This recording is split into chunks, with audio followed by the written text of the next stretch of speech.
This is the Hard Mark Podcast, starring Erik Donaldson and Ryan Murphy.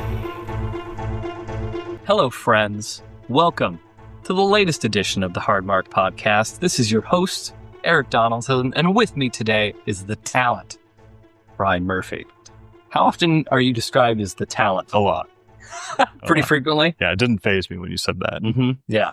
Otherwise known, maybe you don't know him as the talent. You will starting this episode, but he's also known as the man of 1,000 compliments, the soul skater, the maitre d' of Matt drama, and he's here to leg up your loaves with some hot audio cream. Can't wait to chit chat with everybody.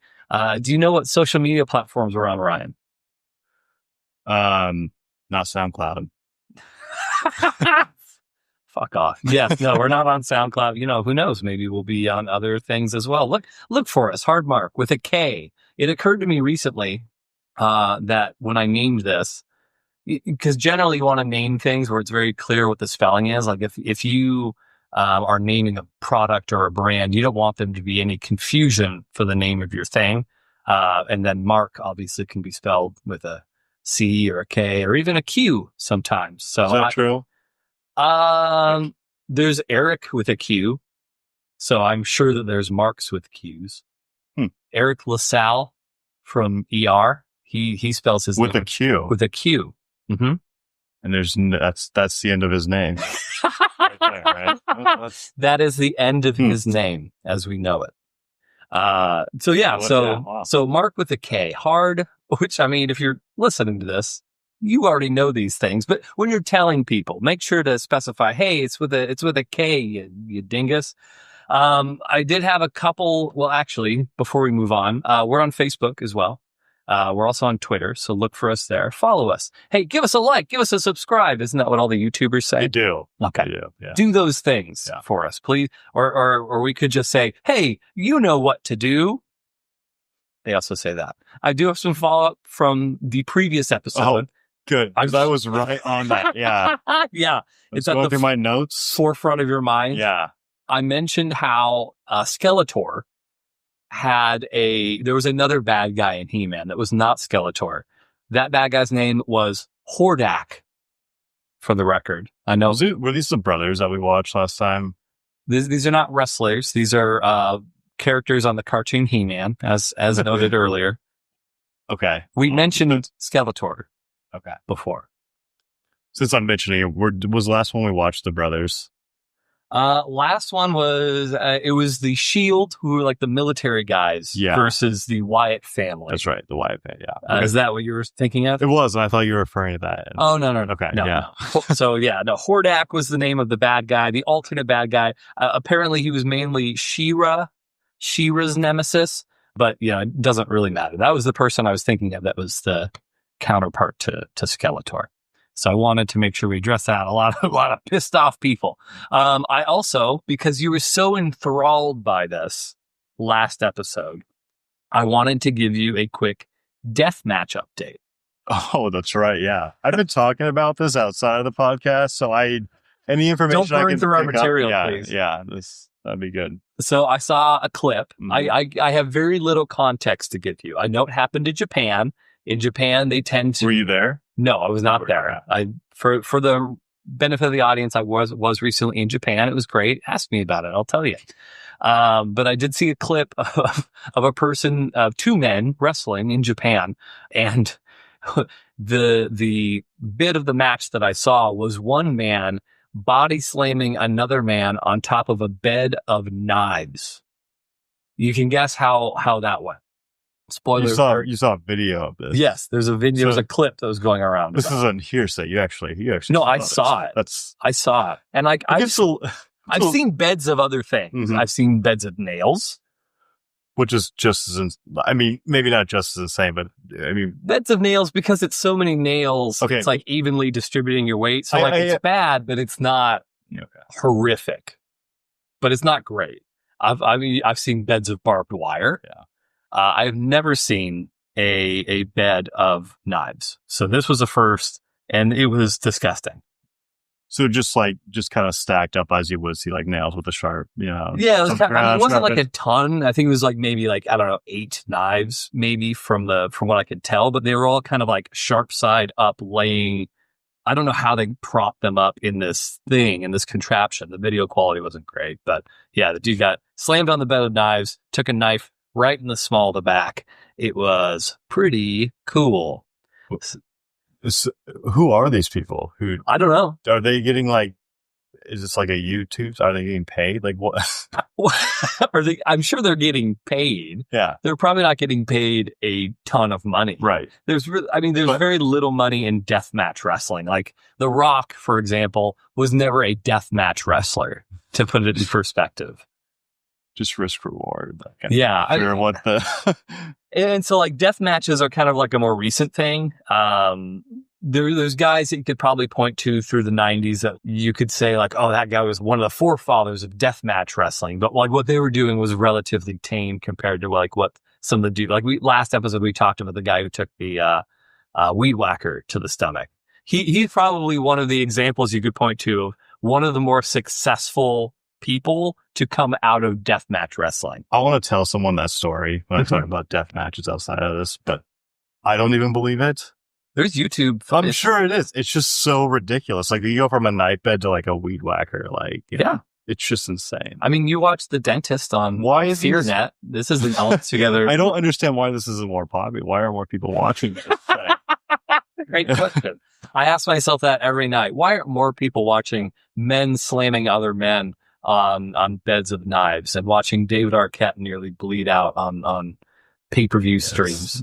Yeah. It's silly. I don't know. People need to grow up culturally. I think not that you necessarily know it by the beginning of this episode, today's going to be a less wrestle heavy episode. It's going to be more toned down wrestling wise. So if you're more tuning in for banter and witty exchanges between the talent and the host, you're in the right place. You've downloaded the right episode. So of course we will get to our match in just a little bit, but the match itself is not super serious. So we'll circle back around to that in just a moment or so. I guess before we get too far into that process, how are you just doing in general, Ryan? How are you feeling? I'm good. A lot of chores. I'm sorry to hear that. Got these things to do, and well, you have a lot of responsibilities. That's right, I do. A lot of weight falls onto your shoulders. It does. One thing I wanted to do for this episode, again, because I don't think there's going to be as much wrestling wise going on, so I wanted to take a moment to kind of maybe explore your psyche, get to know you, let the audience sort of get to know you a little bit better. I wanted to ask you a couple questions. There were a couple things that kind of came up recently that I thought would be interesting as sort of a case study to explore further with you, if you're accepting of this. Of course I am. Okay, That's great. why I drove all the way out here. Right, with one headlight. First question. I did not realize, until recently, that there were different terms, and I'm not sure if it's regional or not. Like, so you're familiar with like the whole pop versus soda versus Coke thing, and how if you were to look at a map of the United States, like there's different parts of the country that call it a different thing. Yeah. Okay. What did you and your friends by proxy, but what did you call when you would take all the different pops or sodas and mix them into one drink? So you go to Jack in the Box, like a 7-Eleven or something. Yeah. Like every 7 Up, I'm going to use Coke. I feel like that was just a name that you made up on the spot. Like, okay, well, what was yours? I absolutely remember doing it. Yeah, I don't like have any names that stand out for. Really? No. You didn't identify it as a specific thing. Like, I'm going to make a blank. No, I think no. Huh. Nothing that like I that happened all the time, and it's just so weird. Like, because now I can imagine like I don't even drink pop like at all, but just all the time. But yeah, I don't remember. I don't remember naming it. For me, it was a graveyard every time. Well, that's what you called it. Yeah. I'm like, I'm that's going to when make a graveyard. But what if you did like a heavy dose of like Mountain Dew and like a little bit of like Sprite, or like you really change it up? Well, so you're talking about like 2 specific drinks that you're then mixing? No, I'm talking about like if you go heavy on one like type of drink and like lighter, like you can change it each time. That's the whole point of doing it. So like, can't be called the same name every time. If you have 3 to 4 beverages, let's say like 4. If you eat 4 more beverages, that's a graveyard every time. Doesn't matter the ratio. No, it doesn't matter the ratio. All right, fair enough. That's just my opinion. I think, yeah. No, I don't remember. But the reason that I thought to ask you about this was because I heard somebody recently on another show podcast thing I was listening to. They referred to it as a suicide, and I was like, that's interesting. I just assumed that graveyard was the universal term, but apparently there are those sort of unique regional differences for what they call this drink. So by all means, tweet out, Facebook, comment us with what you as a Ute would call these different drinks that you would make in your local fast food establishments. Please. Yeah. That's shocking. I'm surprised that you didn't come up with like a cool name of some kind for No. One other question that I had for you. Do you consider yourself a fussy eater? That like a picky eater? Yes. Very much so. Yeah. I've picked up on this, and I just feel like it adds an extra little layer of who you are, that people know this about you. It's really annoying. Yeah. Do you mind if I tell the Olive Garden story? Absolutely. I am surprised that, yeah. Your proudest moment. The Caesar salad. Yeah. Well, I mean, or thank not you for ruining the punchline, but yes. Okay, yeah. It's fine. So recently, some friends of the show, and as well as ourselves, the talent and the host, we have gone to various chain restaurants because we're trying to bring them back. If millennials are going to kill the chain restaurant, it's up to millennials to bring it back to the forefront of prosperity where it should be. So we went to Olive Garden. We invited Ryan. Ryan, he did show up to his credit. We didn't realize until he was there, you don't like pasta. I don't really like pasta. That's so weird to me. I don't hate pasta. I just don't really like it. That's just odd. Like, I thought everybody enjoyed pasta. Like, pasta exists in all cultures. Obviously, Olive Garden is an Italian pasta, but you can really put like chow mein. Chow mein's just pasta. And then, I mean, if you're gonna go like pasta, like I know like pasta is kind of like an Italian staple. I get that, but it's the most boring type of pasta too. Like, yeah, you gotta go like something Asian. First, like, I get you can spice it up, but it's just not my thing. Like, it's just bland regardless. But nonetheless, without telling us, you still showed up to Olive Garden. Yeah. They were running their never-ending pasta bowl promotion, which I know I was very excited about. I didn't end up partaking, but I wasn't for lack of trying. I just didn't see any advertisements on our table for it. But yeah, after we specifically, because I felt like we were distracting you, the menu was surprisingly large. And so we gave you several minutes to just look through the menu. And I remember when the server came back, you responded when she asked for your order with, I'll just have a chicken Caesar salad. I assumed every restaurant had a chicken Caesar salad. McDonald's has a chicken Caesar salad. You know? Yeah, I mean, lots of places. It's a very popular dish. It should absolutely be. That is my one recommendation and my one complaint about Olive Garden. They don't have a chicken Caesar salad. I don't remember you filling out a comment card, so I feel like this is on you. I took it straight to corporate. Yeah.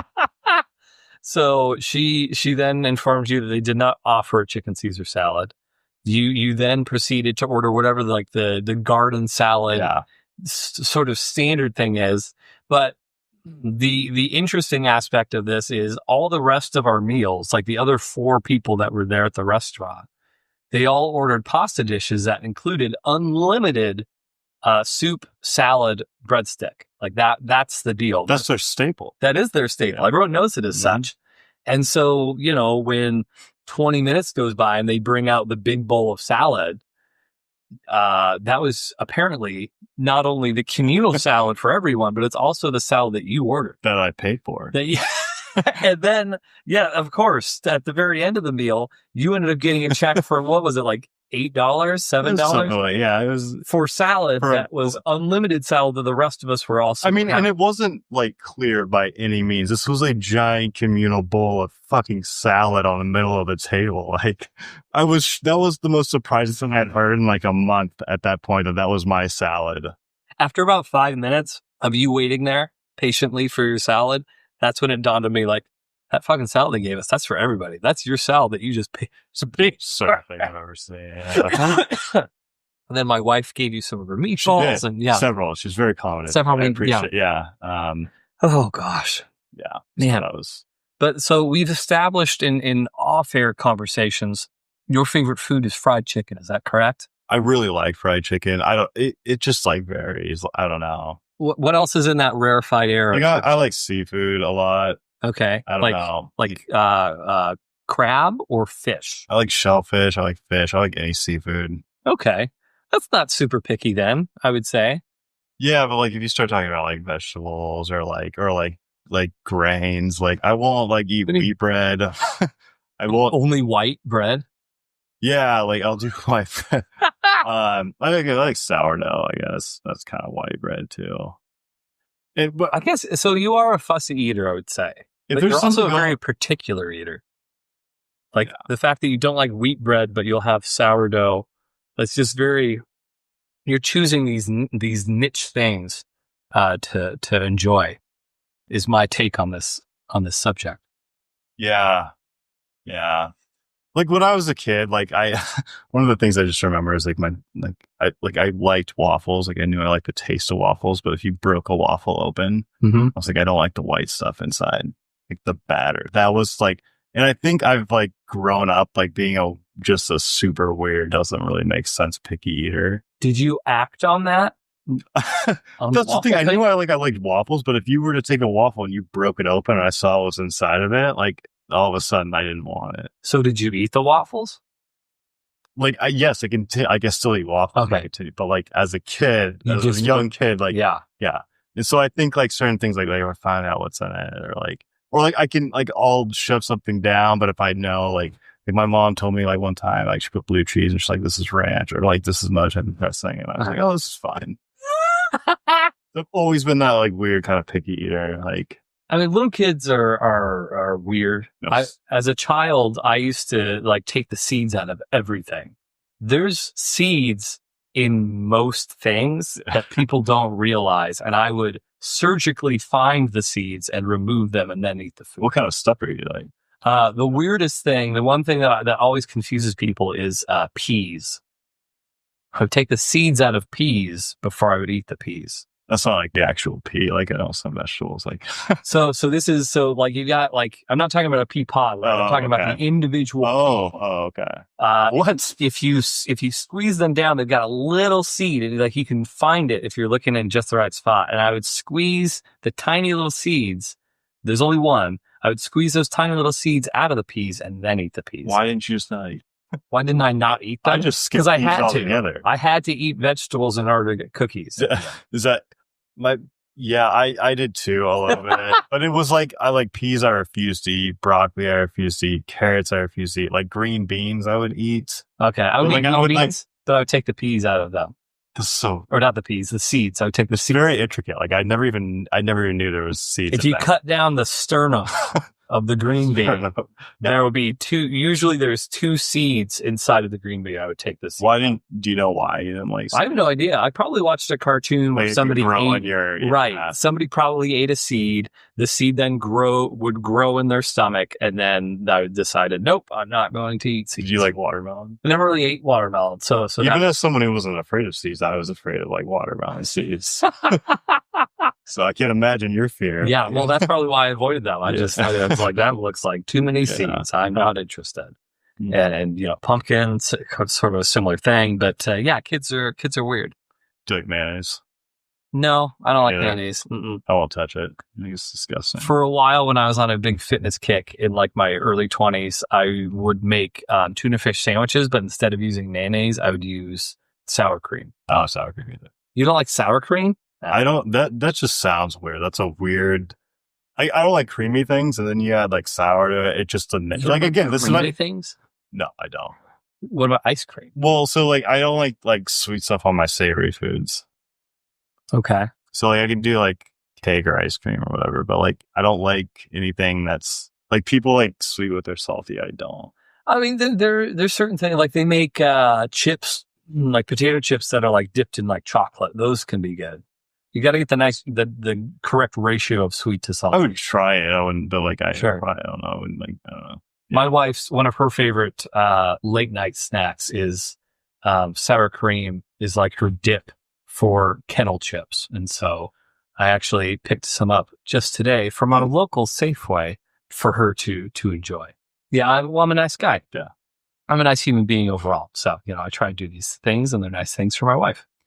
Okay, well and then pizza, I remember, I guess before we kind of put a bow on this you're a weird eater topic, I remember I got pizza one time, and I guess this is fairly common. You don't like black olives. I don't, I actually like olives. Like I pretty much like any olive. I don't really like it on pizza, but I like olives in general. Like I'll eat black olives. What type of pizza do you get when you have the option of any pizza? Pepperoni. Like but like that said, like that's okay. So my go-to like pizza, if I can do it, is like throw some like pepperoncinis and jalapenos on it with maybe Italian sausage. But like you don't always get those opportunities, right? Because like jalapeno on pizza. I don't know, man. I'm not so sure. People put pineapples on pizza. You know what the weirdest pizza is? I've seen it with my own eyes. There was a place when I used to live in Seattle that had, corn and I believe crab meat on their pizza. I don't know. Like crab meat's like something I don't really like think of eating like hot. Yeah. Like I don't know. Fair. But like I mean, I guess it just kind of, but like I would try I don't like corn. But I would try the crab just because I really like crab. And I know the thing about corn, right? What's that? Corn has seeds. Dude, I bet you. Each individual kernel of corn has a seed. How much time have you like invested in your life? Like going through. I don't do it anymore, but as a child, I probably would spend many hours specifically getting each of the seeds. What did your parents think? I've never asked them what they thought, but I'm sure that they thought it was fucking weird. But they just like let me do it because at least I was still eating the food after I was doing it. Yeah. I just would refuse to eat the seeds. So I'm sure there was a point where they were trying to get me to like not do that, but being stubborn, I would just do it anyway. Mm-hmm. Exactly. Being a 21-year-old young man. Also as a kid, I used to hang from the dinner table by my rib cage. So that was cool. I'd hate anything like. I remember, like, I'm grabbing like my rib. So I remember like my mom talking to me about like a procedure that my grandpa had to have. And I think it was just a normal procedure, maybe when you get older, like a physical type of thing, but they like stick your, like kind of their hands up underneath you. That sounds like not exactly, but kind of like what you're doing. Yeah, kind of, yeah. That just bothers me to like that. It makes me like really, yeah. Yeah, I would like hang from the table where my butt would be off of my chair, like literally suspended in the air via my rib cage on the table. Just like you did it kind of like every night or like every. I don't know if I did it every night, but it was a thing. I would do it often enough to the point where I remember it vaguely, and I would hear about it a lot. It's weird. That. Yeah, it was a weird thing. Some kids are weird. I wouldn't know anything about it, but some kids are weird. Shall we get into the wrestling today, or do you have anything else to mention before we get into wrestling? And then, of course, Ryan Corner. Yeah, right. Yeah, can't forget about that. No. That's okay. Good, yeah. All right. So today's match, we've watched 7 matches together. This will be the 8th. We're going back to WCW. So this is going to be as of July 9th, 2000 is the date. How old were you at this point in time? 2007. The 2000. July 9th of 2000. 10.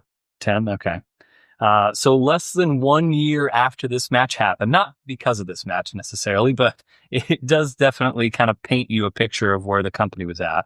But less than 1 year after this match happened, the company would be out of business. I think that you'll probably have a sense of why after you watch this match. So our participants in this match. First, we have a gentleman by the name of Vampiro. So just to give you a little bit of flavor here, he's a Canadian. He started wrestling in 1984 at the age of 16, which you can just do in some places. Eventually went to Mexico, and they decided to throw him in the ring as Vampiro Canadianese. That was his whole. That was Vampiro Canadianese. Canadianese. I think the whole thing was trying to go nice. Yeah, which stands for the Canadian vampire, because he liked vampires, and he had long sort of like blue dreads. And he sort of had like a gothic look, so they dubbed him the Canadian vampire. To their surprise, with his very limited moveset that only consisted of punches, kicks, and headbutts, he became an overnight sensation as his rock star appearance and natural good looks caught on with the young Mexican women in the audience. Does that mean he wasn't a good wrestler? But right, he was a shitty wrestler. But his stunning good looks. Right, the women folk, and eventually he would actually get cast in a number. And this sounds weird because this would never happen in the United States, but in Mexico it was not unheard of that a lot of wrestlers would be cast in like soap operas and like movies and stuff like that. So he did some acting in like various Mexican soap operas. Let me find you a picture. Actually, I saw his photo on IMDb, which is from that era. Obviously, he doesn't look like this anymore, but give me one moment. I'm just trying to figure out if I should be picking up on this. In fact, there's a shitty wrestler. He did get, or should I go on the other side? Is this shockingly good looks? Yeah, he's just so handsome. Yeah. Apparently, one of the facts on IMDb. Now, I've not vetted this. Supposedly, he did security for Milli Vanilli. If you remember Milli Vanilli, the guys who were lip syncing, he kind of looks like them in that picture. Yeah, he's an odd-looking, woozling guy. He's got a cool grunge thing going on. He does. That's true, yeah. So that's kind of a little bit of backstory about Vampiro. Now, when he actually, let me show you what he looks like in the era that we're going to be watching. Is he alive? He is still alive. He is alive. Both participants in this match are still alive. Here is Vampiro. So that's what we're going to be seeing in the match today. He kept progressing. He just kept getting better and better. Better and better. Yeah. Well. Okay. So that's Vampiro. He was closely affiliated at this time in the match that we're going to be watching in 2000. He was very closely affiliated with the Insane Clown Posse. No, that completely makes sense. I'm glad you said that, actually. Yeah. They frequently teamed together. So the Insane Clown Posse would wrestle. Really? Oh, yeah. There's some matches that maybe eventually we'll watch. See, this is all like good information. And like this is, Well, so like Insane Clown Posse, they did wrestle in WCW. For a while, they were a part of WWF. They never wrestled to my knowledge, but they were like managers, basically. And then after WCW went out of business, they started their own wrestling company called Championship Wrestling. It's just so... I've actually seen a Juggalo Championship Wrestling in person event. Yeah, when I went to the gathering. Really? Yeah. How was it? It was interesting. Like the experience and the people are the people watching it were very interesting. What were they into it?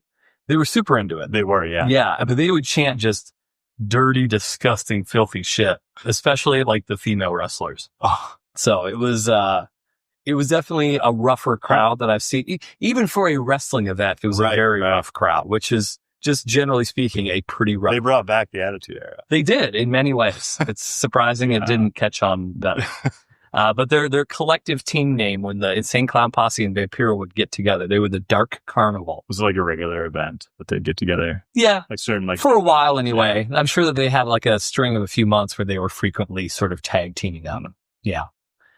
So that's Vampiro. Any questions about Vampiro? No, that's about it. I think I got the whole backstory. All right.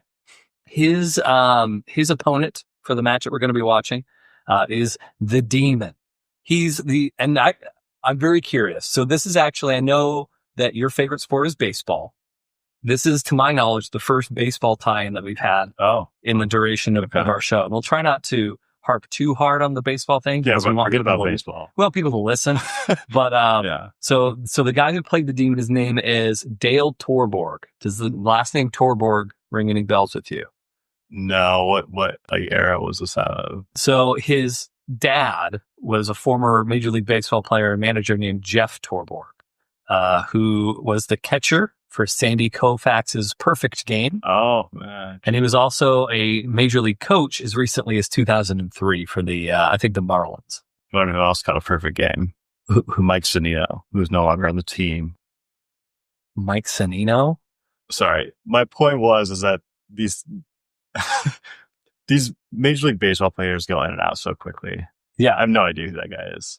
Mike Sonnino. Sandy Koufax or No, not Sandy Koufax. Yeah. I know who Sandy Koufax. Yes. He threw a perfect game. Yeah. Famous Jewish baseball player. My point was to like Mike Sonnino. Okay. How terrible the Mariners are at like bringing up players. But that's besides the point. Like, sure, we want people to listen. Speaking of the Mariners, did you know that the Safeco Field attendance record was set by WrestleMania? Yes, I did. Good. Let's just remind you of that. So Dale Torborg, the Demon, he played minor league baseball. He had to retire after taking a fastball to the face. Hate it when that happens. Yeah. The old Kirby Puckett. Yeah. Mm-hmm. Do you know just how long did he play? I know long. Probably not super long. Probably just a couple of years because he started wrestling in 1995. So I mean, his age wise, he probably would have played like minor league, maybe 2 or 3 years would be my guess. So when he started wrestling in 95, he was wrestling as a baseball character called the MVP. I don't know what that stands for. Maybe most violent player. I'm not really sure, but I think it was a baseball gimmick. Yeah, essentially. So eventually, after he signed with WCW, he was asked to portray a character named the Demon. So the head of WCW made a deal with the rock band Kiss to have a Kiss-themed wrestler. All of this is real. I'm not bullshitting anybody. This is a real thing. It did happen. So the Demon was a character in wrestling that was modeled off the stage persona of Gene Simmons. So it looked exactly like Gene Simmons, but obviously a little bit burlier and muscular. So he was never So he was never this guy, and then they signed a deal, and now he's this guy, right? Say what you said again. I'm just like, so he's like he had his own persona like coming in. Yes, MVP. And then you took on Kiss. Yeah. So basically he got signed by this company. This company made a deal with Kiss, and they're like, we need to find a guy to play this character. You kind of look like what we need. Get up here. Huh. So and like that type of thing, it doesn't happen all the time, but that's not infrequent where the company will create a character. Like, I have this idea. Do we have somebody that's not doing anything that we can like plug into this character? And so that's what happened. So sometimes you'll have that. Other times you'll have a guy where like you see the guy and be like, this guy should be that character. Right. So like it kind of varies depending on the circumstances. But in this case, they just needed a guy for the character that they already had. Apparently the idea for this character is going to start a group, a stable called the Warriors of Kiss. And they were going to eventually have all the original members of the band. And they'd have all the different wrestlers representing those guys. So you'd have like the Catman and the Star Child or whatever. And I don't remember who I don't remember the fourth one. But yeah, you're eventually going to have all 4 Kiss members. Would they fight as a team or would they fight individually? Who knows? So that never happened. Yeah. So as luck would have it, in the year 2000, Kiss was not at its apex. Who knew? They were banned. No one could have predicted that. So this started faltering pretty quickly after the guy debuted. Like, people were not getting into the Demon. It was just very hokey and weird, kind of in the climate of what wrestling was at that point in time. So Kiss, as part of this contract for the Kiss character, Kiss was guaranteed that this Demon wrestler was going to wrestle a main event match within the contract. So that was something they agreed upon. That was supposed to happen at a special 1999 New Year's Eve pay-per-view against Vampiro, of all people. the pay-per-view and the match were taken off the table after there was a big management changeover. So the guy who made the Kiss deal was basically fired. And they're like, we're not fucking doing a Kiss pay-per-view anymore. And so in order to fill the contractual obligation, he was booked in a special main event match at a pay-per-view in early 2000. Uncharacteristic to main event matches, it was the fourth match on the card. No, yeah, there you go, yeah. So they called it a main event match just so they could get out of the contract, but in no way, shape, or form was it actually a main event match. So that's what we're watching. No. Oh.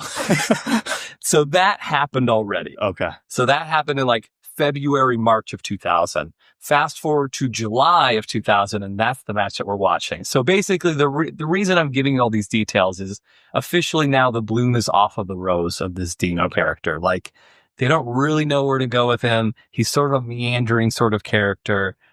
He's tied in with all these other weirdo characters, but like the grand plans that they had of this guy being like a huge star has not quite come to fruition just yet. So for this match, the backstory for it, 6 days prior to the match we're watching today, they had a match. So less than a week before, they wrestled. The exact same guys. Oh. The Demon and Vampiro, they wrestled the match 6 days before the match that we're watching today.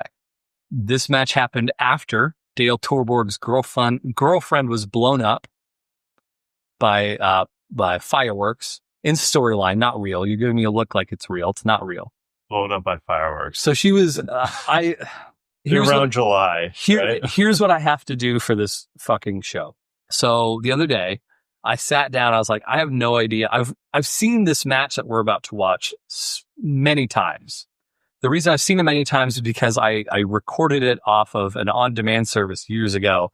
And I literally labeled that DVD that I recorded the match on the worst match of all time. I don't know that it's actually the worst match of all time, but it's real bad. But even after seeing it all those times, I had no idea what the like lead up to the actual match happening was. So I watched the Monday night show before the pay-per-view. And basically what had happened was the Demon, Dale Torborg, his girlfriend, they showed this clip. There was no lead into it whatsoever. She like on the stage, like posing, like trying to like practice her entrance. And while she's practicing her entrance before the show, they just happen to have footage of it. There's a pyro explosion that goes off and like you're left unknowing of what her fate was. But then you come to find out, oh, she was put in the hospital. So she was blown up by fireworks. She was blown up by fireworks. You just said you're like, why do you have such a weird look on your face? Like she was. Well, I was worried that you were concerned that this woman was actually blown up by fireworks. That's what you just said. The storyline is she's blown up by fireworks. Okay. They didn't blow this girl up for real. Well, there's a death match out there, so I don't know what's going on. And but I can promise you there will be no bed of knives during this match. So she was blown up, and then right before the match. Like earlier in the day, she was blown up. Okay. Yes. And then Dale Torborg, the Demon, he showed up. There was this weird thing where a mysterious figure in a cloak gave him his demon outfit, and he looked at it. He was like, yeah. And then he like walked off, and then it turned out as Vampiro. It was all fucking batshit crazy. It was just weird and made no sense whatsoever. So, Vampiro and the Demon had this match. The Demon won. Vampiro was distracted by an army of these masked, cloaked figures that were surrounding the ring. Then Vampiro got mad, and he challenged Torborg to the first ever graveyard match at the pay-per-view. Tying this right back into, the graveyard. Absolutely. Yeah. I did that on purpose. Yeah, that's what I did. So we're going to be watching the graveyard match between Vampiro and the Kiss Demon. So there you go. Is it in a graveyard? It is in a graveyard. It is. It actually takes place in a graveyard. It's the first and maybe the last ever graveyard match, to my knowledge. Any questions around any of the things that we discussed? There's a lot of information to take in. There's a lot going on there. Former soap opera actor versus Kiss role player. Yeah. Is the match. Yeah. Okay. Yeah. I did. If you don't have any other questions, there's one other thing I wanted to address. I've been doing during our break. between podcasts. I've been doing a lot of soul searching, a lot of introspective thought, and I've made a hard decision. I hope that you're okay with it, but I feel like for the future of the podcast, it needs to be done. I think it's time that we made a change on how the predictions work. Oh, I wanted to keep them the same. These are going so well. But I'll hear it out. Okay. Yeah. Okay. All right. In addition to Ryan just being flat out bad at it, we have seen some examples, not a ton, but some of match predictions negatively affecting Ryan's ranking of the match, which flies in the face of the scientific methods and standards that we hold ourselves to on a weekly basis. So, effective as of this episode, here's what I'm proposing. I'm not saying that we will get rid of the predictions, because I think it is a fun sort of tool for us to use. But what I'm proposing is we remove the 5-minute timer. Mm-hmm. So you're not going to have a 5-minute timer anymore. You are free to make your match prediction at any point before the conclusion of the match. However, once you commit to that prediction, you cannot change it. But if you fail to make the prediction before the end of the match, well, then it doesn't count against your record one way or the other. I mean, I feel like I've also lost matches at the very end of it too. So yes. I'm not sure this is. I'm of course I'll take that. Well, and so that my rationale behind this, I remember very vividly the Hulk Hogan versus Macho Man match, where had you had a little bit more time, I think you would have known, okay, Hulk Hogan's winning this match, and I feel like you may have ranted a little bit differently. Who knows? It's hard to say. But what I don't want to have happen is for the prediction to get in the way of us properly scientifically ranking. Right, like I win this one, it goes number 1. Right, exactly. Yeah, I don't want our opinions to skew things. So that's. Well, I don't need it, Eric, but I'll take it. Okay, all right, deal. Course, that works. That's great. Perfect. So I guess before we start this match, is there anything that you have on tap for Ryan's Corner?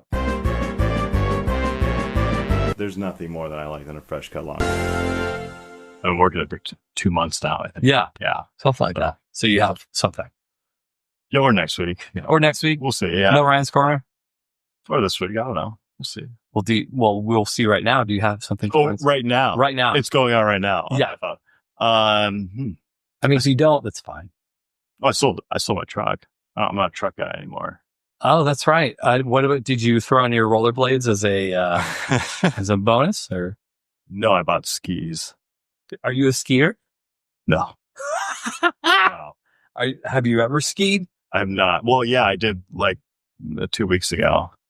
Aren't you a little old to start? Yeah, I am. I found that out very quickly that I'm way too old for this. What? So, full disclosure, I've never skied. Mm-hmm. So, what is it about skiing that you determined was a mistake? Did you snowboard? No. So I snowboarded for like I was 14 to like 25. So I'm used to being strapped to one piece of one board. Sure. Okay. And one would think that would give you a nice sort of leg up in terms of starting skiing as well. Sure. Yeah, I should have stayed there. You are a 30-year-old man. I am. But 29. Okay. Sure. Uh-huh. Still well within my 20s. Yeah, it's just like if you catch one ski on a weird spot, you're gonna your knee's gonna bend. Did you hurt yourself? I didn't hurt myself enough to. Are all your ligaments in place? They are, but barely. All of your tendons just hanging on. I probably complained about it a lot more to Greta than because she was fine. She whipped down the hill. Will you be going skiing again? Or if you effectively... Yeah, well, I paid like $1,000. Well, hold on. Ryan? So, no, You know how much audio equipment we could have bought with that? Or this Uber podcast shares? or Uber shares, whatever. You know how much Gold Belly? That's right. Lots of Gold Belly. Work gives me like $400 a year. So I bought skis for $400. Oh. But then that does... This is you're talking about a fitness reimbursement. Yeah, exactly. Yeah, so you get that. And but then I was like, oh, I gotta have boots. I don't have a coat, gloves. I don't, so that ended up, boots are $250. Are these ski boots? Yeah. Would these work for not skiing? No. Okay. They're the most like uncomfortable thing you'd ever wear. Like, Okay. yeah.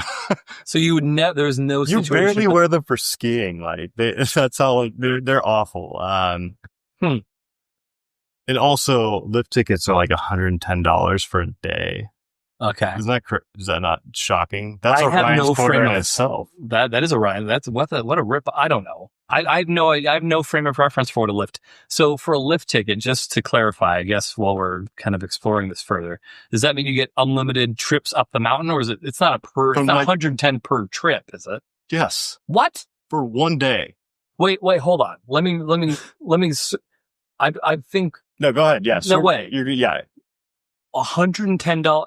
That's unlimited trips for one day. For one day. Unlimited. It gets you on any lift. Okay. If you had me. Why is that like, why is this not shocking to you? Because I thought you made it sound like it was per trip up the mountain is 100. No, of course not. That'd be stupid. Well, that's what my reaction was. $110 for a day pass is also stupid. Like, I mean, Disney. It's, about that maybe. Back in my day, Eric, it was like $50. Yeah, I mean, inflation, I guess. I don't know what goes in. I avoid those situations. So for the longest time, not to make Ryan's Corner Eric's Corner, but I recently told this story to somebody. So every physical fear that I've had has come true. So my first physical fear was kidney stones, and then I had a kidney stone.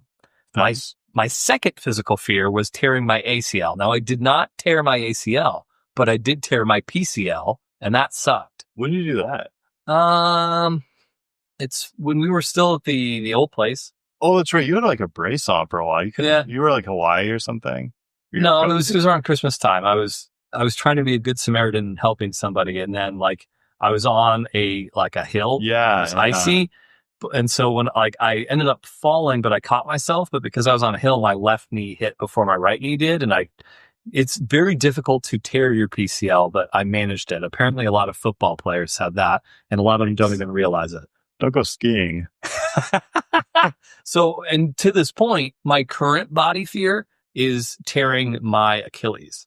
And so I know that if I went skiing or snowboarding or any of that, I would more than likely do that.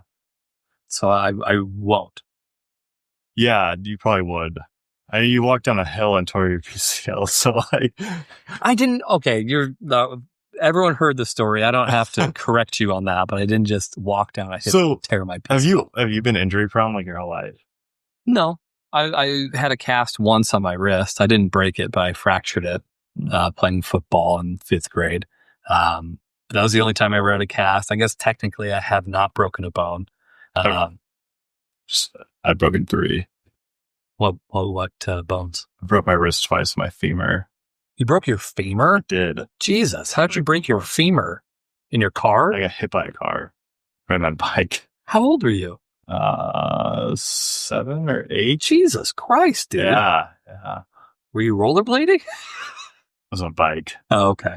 Yeah. Oh. I hadn't gotten to Brink hadn't come out yet. Sure, yeah. Well, yeah, you didn't have the inspiration. Soul right? Skaters. I yeah. understand. I understand that. Yeah, I still don't I don't worry about I worry about other health issues. Right. But that's interesting that you have specific fears about. Very specific fears. And so now, if not so much anymore, but for years, I remember in my 20s, people were, we're going to do turkey bowl, play turkey bowl with us. It's like, fuck you. I'm not going to play turkey bowl.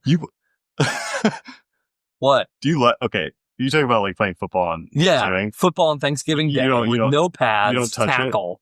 No, fuck that. I'm not going to do that. That's stupid. A, I hate running. Yeah, well, yeah, that's true. B, the fucking dudes who play turkey bowl are the guys that played football in high school and then they were washed out, but they have this fucking masculinity problem where they feel the need where they need to prove themselves every Thanksgiving morning.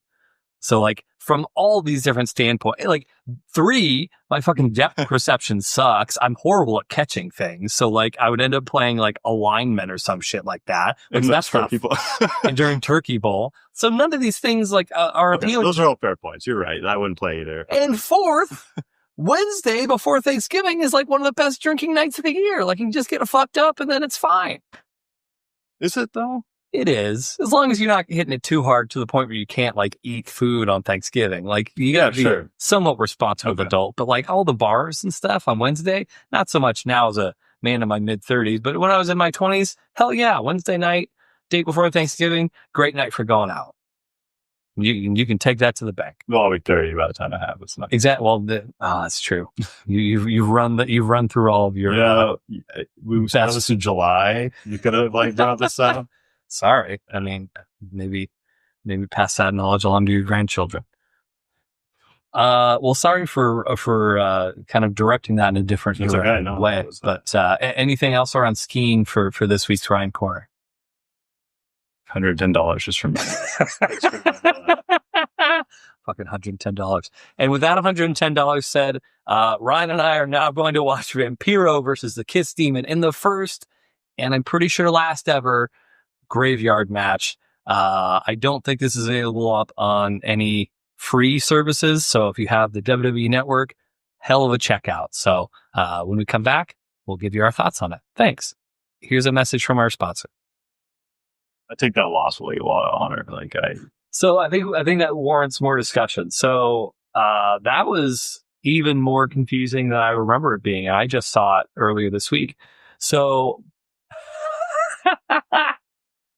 before we get into anything else, thoughts on the match, Ryan? It's hard to put in like words when I just saw. You definitely seemed thrown off by the fact that there really wasn't a ring involved in any. It was safe for the final. But like it wasn't just like theatrics. It was this whole like thing. Yeah. They like threw people into like a swamp and a grave, and then it was mat drama without the mat. Yes. Drama. Even that's like that might be pushing a little bit. The dialogue was pretty choice. Yeah. But it was an interesting watch. I enjoyed it. It was just like weird way to spend 15 minutes. So just as let me go to my notes real quick here. So it opens with Dale Torborg dressed as the Kiss Demon with his fiance, who actually turns out, I just realized this when I was doing my research for this, apparently he really did marry that girl. So they're married even to this day, him and Asia, who we'll talk more about. Probably not Asia. Asia is never going to come up on the show. She just gets dragged wherever. You ever heard of China? For China. Yeah, not. I don't know. I don't know. Have you ever heard of the female wrestler China? No. She had a sex tape. She was also on like a reality TV show. She's like a model. She did Playboy. What's her? She's not called China, right? Yeah, her name's something. Her real name? No, it's like. It's not just China doll. Maybe something like that. So I don't want to take too much time getting into this, but okay, go ahead. Are you looking her up? Yeah, because I know it's not China. It is China. So in WWE, they had a big, like burly sort of bodybuilder girl named China, who was like the bodyguard of one of their wrestlers. And like she became super, super popular. And like eventually she had a lot of plastic surgery done to kind of make her look a little bit more feminine. Originally she had a very strong jaw and like she really didn't have any breasts or anything. So eventually she got like breast implants. She got facial reconstructive surgery. And so after all these things happened, that's when she posed for Playboy. And then, wait, this is when was this? Sorry, just because I'm thinking of someone totally different now. Early 2000s, like around 2000. Okay. Yeah.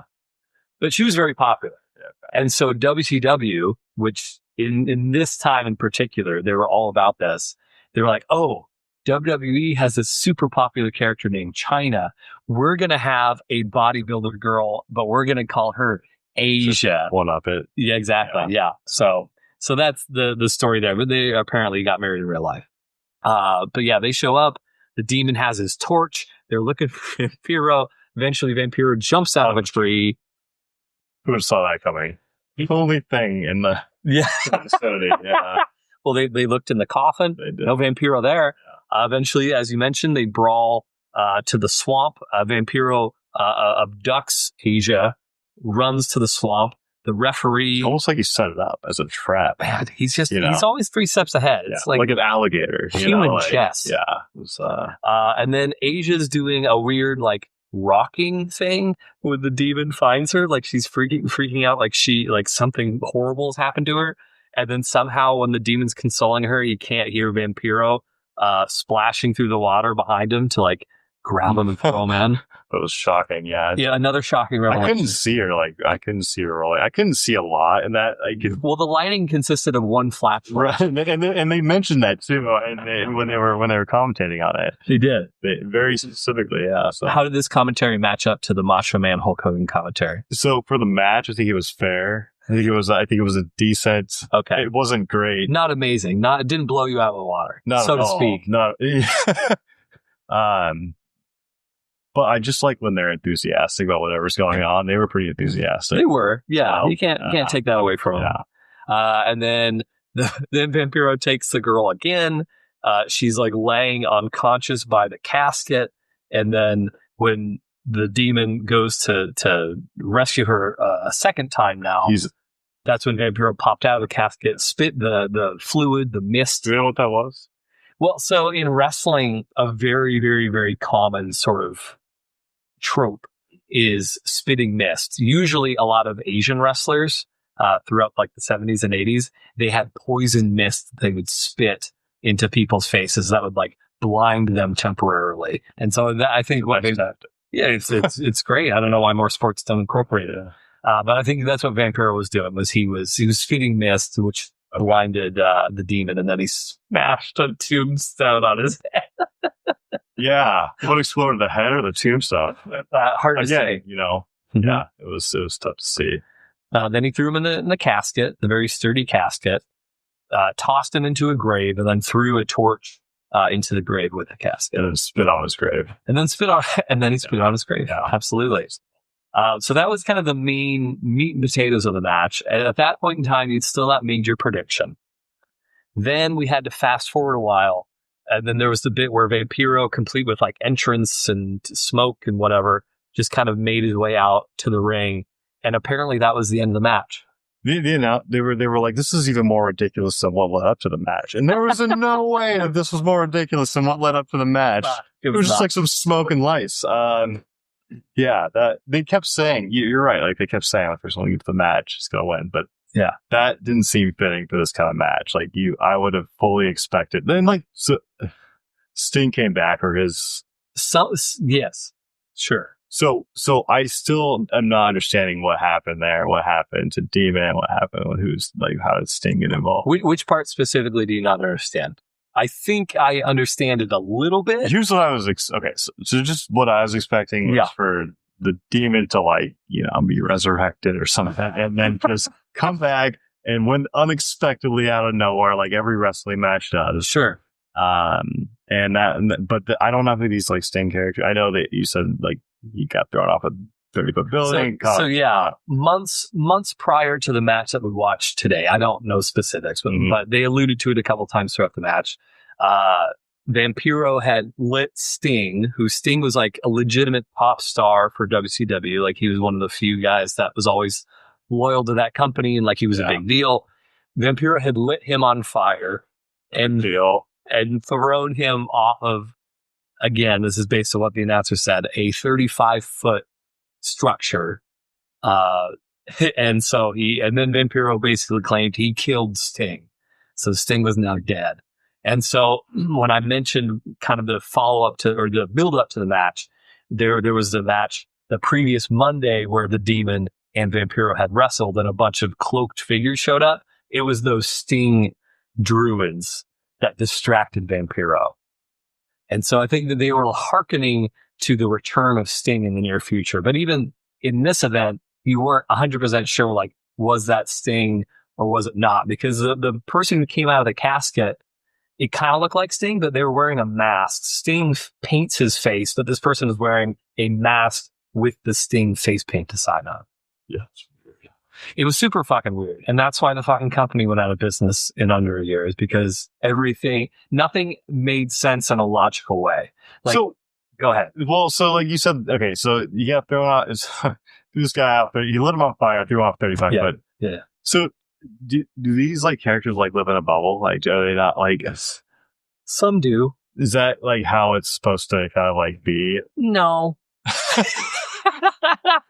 They're not supposed to be like fucking indestructible. I mean, they're supposed to be like human beings who are but maybe tougher than most. But no, when you start pushing the bounds of logic and reality, that's when people start getting disinterested in what you're doing. So, and again, that's why, the company went out of business, is because you can only push that fanciful stuff so far before it becomes just like comedic and ridiculous. Very few, there are some characters who have been able to get away with that sort of thing, but it's very few and far between. Yeah.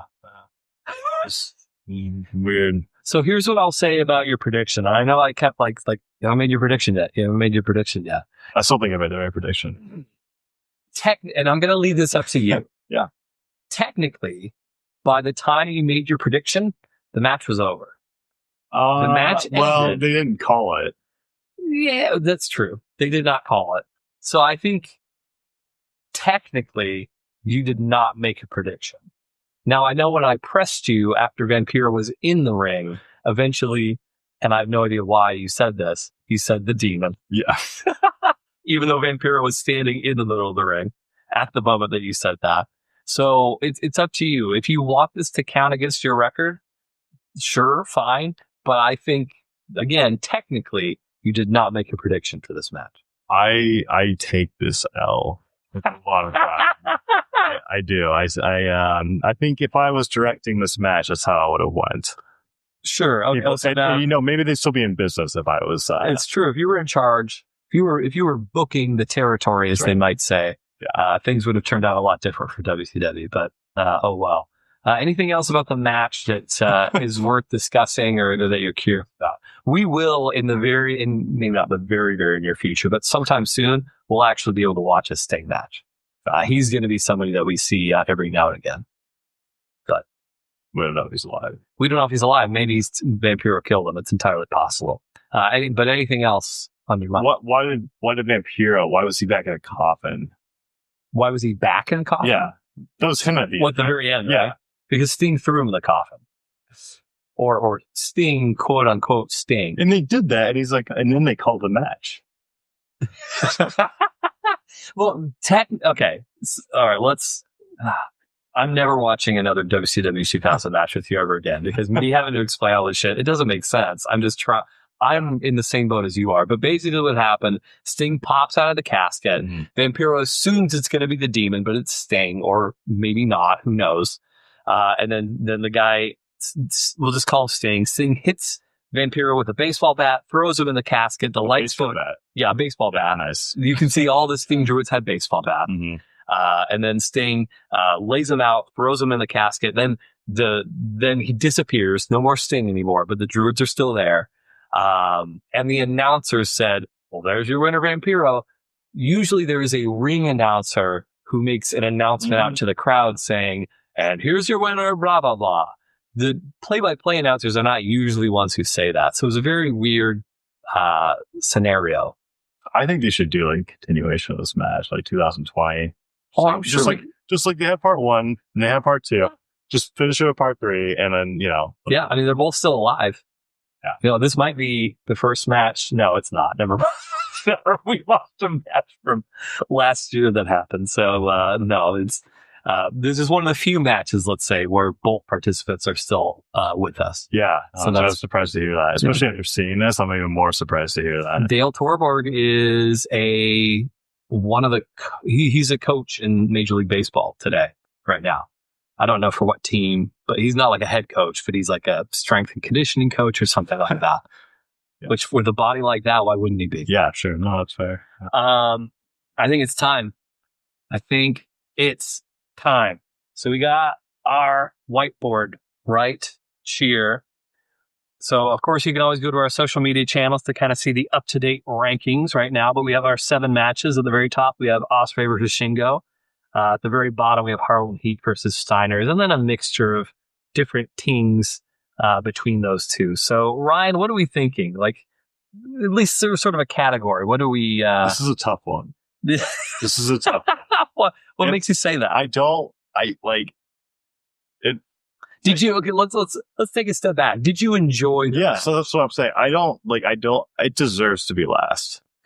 But the experience of it was pretty good. Like I did not come here expecting to watch that. Okay. So, but yes, like give myself and the people, the listeners, a little bit of insight. What do you usually judge matches on? Like, are just your entertainment value for you? Yeah. Or yes. Is that kind of the main thing? Yes. All right. Well, that's easy. That's yeah. So walk us through. Top half. Pick up some of these. Bottom half. Top half. Top half. Wow. Top half. No, I'm not. Oh, not. I said, did you say top half? Yeah, I did. Yeah. I was speculating. I kind of want to put it because I hated the last match. You really didn't like. I thought you were going to really enjoy Shield versus Wyatt. I did. You did not. But I also think that was tainted by your prediction. Yeah, there's probably a good reason for mine. Obviously, sure. Every time I lose, there's obviously a good reason. Yeah. I think I may put number 7 this match, number 8. I mean, I'll put this number. This is the new number 7. So it's not the worst match of all time. It is right above it. Yeah. Harlem Heat versus Steiner still. Sorry, Booker. Sorry, Rick and Scott Steiner. Yeah. It's that ICP connection. It's fine. You got him just over that hump. We stick with that. New number 7. Yeah, number 7. Okay, so we've got number 6, Hulk Hogan versus Andre the Giant, WrestleMania 3. Number 7 is going to be Vampiro versus the Kiss Demon in the very first and last ever graveyard match. And number 8 is Harlem Heat versus the Steiner Brothers. Well, wonder if it'll work its way up. Hard to say. Yeah. I mean, I don't know. I'll take a quick peek at our next episode. Let's see if we want to give anyone a little teaser trailer as we kind of wrap up things here today. Oh, okay. Next week is going to be, as far as what I had planned anyway, we could always change it. Sting. Okay, so it is Sting. It is going to be Sting. Sting, which nice little tie-in. Sting versus Ric Flair. Have you heard of Ric Flair before? I've heard the name, yeah. We have a lot to talk about when it comes to Ric Flair. That'll be a little bit more of a wrestle-heavy episode. So, good for those of you who like hearing that. For those of you who don't, well, Ric Flair is entertaining enough where I think it'll be fine. If you get a chance, certainly not required, but have you ever seen the 30 for 30s on ESPN? Oh, yeah. There's a Ric Flair 30 for 30. It's worth checking out. Okay. 30 for 30, they're good. They're usually very good. So. Yeah. So if you get an opportunity, watch the Ric Flair. That'll make my life a little bit easier. That way I don't have to go through I'll check it out. Yeah. 30-year career of Ric Flair in a span of 20 minutes. Usually I perceive it all wrong anyway by the time I see the match. It's true. Wait, she got blown up. All right. Well, I think that'll do it for our episode today. Thank you very much for downloading / streaming. Again, we're on social media. Like, subscribe, tell your friends, make your grandma put it on while she's making that lovely, lovely apple crisp that she's famous for, that she brings into church every Sunday. Tell her about it so she can spread the word as well. We love our listeners just so darn much. And remember to support our sponsors, whoever the sponsors might be at this point. Multiple, yeah. Yeah, probably a lot. Just keep growing. Yeah, it gets bigger every time you look away. So thank you very much, everybody. Eric's Wisdom Tree for this week. I have a quote. I'm not going to embellish on this whatsoever, so just take it and get away from me. A rising tide raises all ships. What do you think about that? I wrote a poem about rising tides. Jesus. All right, that's a good ending. Bye, everybody. So she was blown up by fireworks. She was blown up by fireworks.